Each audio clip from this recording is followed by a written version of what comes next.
Welcome to a new edition of the Lgct Grand Prix analysis straight after an epic Grand Prix in Stockholm, where at the Olympic Stadium there was a course of Olympic dimensions with 6 Olympic medalists on the start list, of which 4 Olympic champions. The talk of the town, of course, was the return of Explosion W to support Ben Meer in chasing down Christian Ahlmann for the lead in the championship. But even more was the dreaming of another 2019 Swedish win, so 6,000 voices would sing that Swedish anthem once more. The course designer Uliano Vezzani had built 2 very interesting lines in the first round of his Lgct Grand Prix, and we'll look into those 2 lines. Let's get stuck in. This is a new edition of the Lgct Grand Prix analysis. 2 lines stood out in the first round of the 8th Grand Prix of the season. Let's have a look at the first one, a line from an oxer into a combination away from the in-gate. We're actually talking about this line, and that's the line from 4 to 5 AB.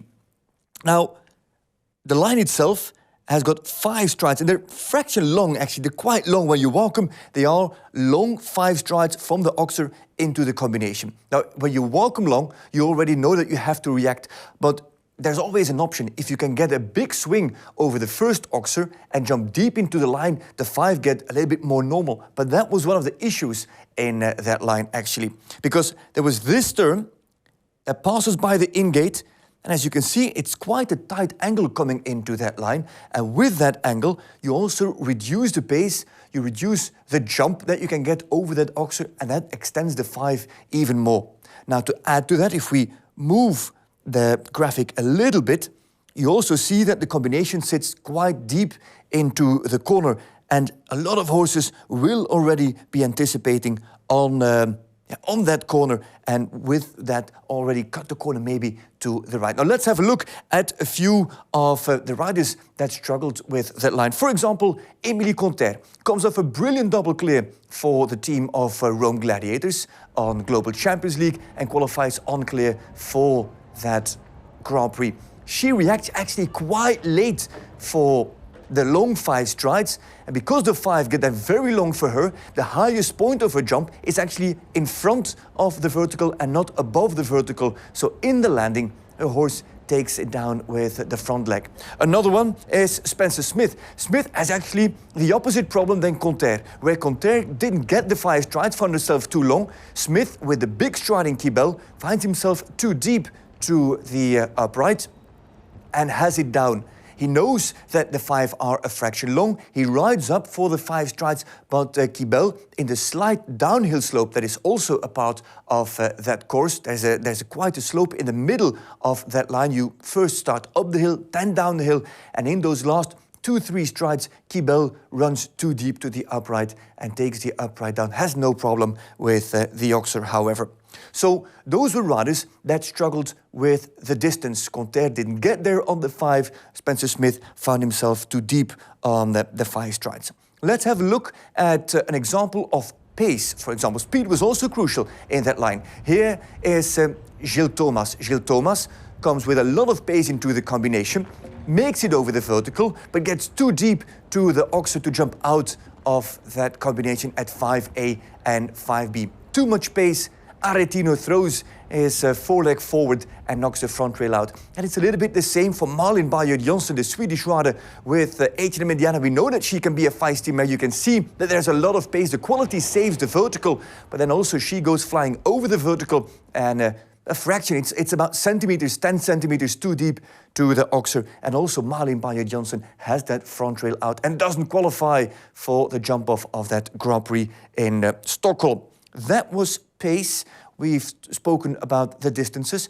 Let's talk about a situation that occurred at fence 4, at the oxer ahead of that combination. Here is Scott Bresch, for example.